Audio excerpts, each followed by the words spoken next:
Welcome বন্ধুরা, আজকে তোমাদের সামনে একটি অত্যন্ত গুরুত্বপূর্ণ আপডেট তুলে ধরতে চলেছি।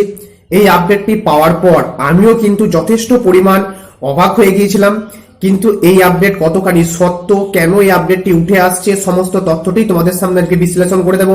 তাই ভিডিওটি শেষ পর্যন্ত দেখবে। যারা চ্যানেলটিতে নতুন, অবশ্যই চ্যানেলটি কিন্তু সাবস্ক্রাইব করে নিতে ভুলো না। হ্যাঁ, তোমরা ঠিকই দেখেছো, মাধ্যমিক পরীক্ষার আগেই উচ্চ মাধ্যমিক পরীক্ষার রেজাল্ট কিন্তু প্রকাশিত হতে চলেছে। এমনটাই শোনা যাচ্ছে বিভিন্ন সংবাদপত্রের মাধ্যমে। সেখানে কি বলা হচ্ছে? সেখানে স্পষ্টতই বলা হচ্ছে মাধ্যমিক 2024 সালের পরীক্ষার আগেই উচ্চ মাধ্যমিক 2024 সালের পরীক্ষার্থীদের রেজাল্ট প্রকাশিত হতে পারে। এবং তারা এটিও বলছে উচ্চ মাধ্যমিকের রেজাল্ট বের হতে পারে এপ্রিল মাসের লাস্ট উইকের দিকে এবং মাধ্যমিক পরীক্ষার রেজাল্ট বের হতে পারে মে মাসের প্রথম সপ্তাহের দিকে। সাধারণত এমনটি কিন্তু হয় না। কি হয়?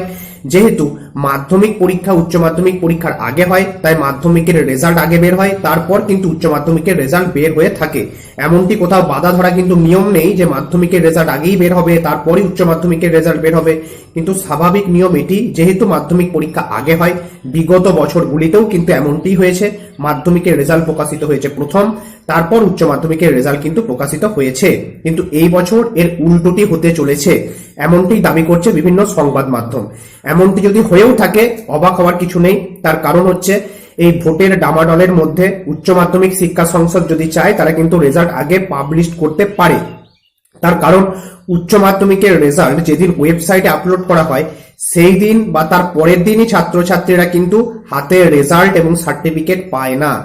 তাদেরকে 14 থেকে 15 দিন অপেক্ষা করতে হয়। 14-15 দিন পর স্কুলে গিয়ে তোমরা কিন্তু রেজাল্ট হাতে নিতে পারবে। বুঝতে পারলে? ওয়েবসাইটে ধরো তোমরা আজকে রেজাল্ট দেখতে পেলে, আজ থেকে 14 থেকে 15 দিন পর তোমরা স্কুলে গিয়ে হাতে রেজাল্ট পাবে, তার আগে কিন্তু পাবে না।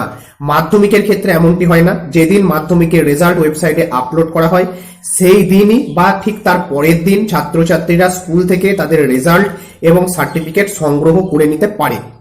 তাই উচ্চ মাধ্যমিক শিক্ষা সংসদ যদি এই ভোটের মাঝে আগেই তারা তাদের রেজাল্ট ওয়েবসাইটে আপলোড করে দেয়, এতে কিন্তু সমস্যার কিছু নেই। তার কারণ রেজাল্ট তোমরা পাবে অনেকদিন পর, রেজাল্ট আপলোড হওয়ার প্রায় 14 থেকে 15 দিন পর।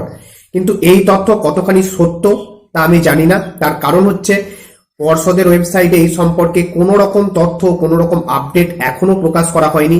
বিভিন্ন সংবাদ মাধ্যম এই বিষয়টিকে তুলে ধরছে, তোমরাও এই বিষয়গুলি শুনছো, তাই তোমাদের সামনে বিষয়টি ক্লিয়ার করে দিলাম। যদি এমনটি হয়েও থাকে তাহলে কিন্তু সমস্যার কিছু নেই, এত বিচলিত হওয়ার কোনো প্রয়োজন নেই। কারণ ওয়েবসাইটে তোমরা যেদিন রেজাল্ট দেখবে তার 14 থেকে 15 দিন পর স্কুলে গিয়ে তোমরা কিন্তু রেজাল্ট আনতে পারবে। বুঝতে পেরেছো? অফিসিয়াল ওয়েবসাইটে কি আপডেট দিচ্ছে তার দিকে আমরা নজর রাখবো। অফিসিয়ালি যেদিন ওয়েবসাইটে পর্ষদের তরফ থেকে কোনো রকম নোটিফিকেশন জারি করা হবে অবশ্যই তোমাদের সামনে সেটি তুলে ধরবো। তার জন্য অবশ্যই চ্যানেলটিকে সাবস্ক্রাইব করে নিতে হবে এবং চ্যানেলটি বন্ধুদের মাঝে শেয়ার করতে হবে।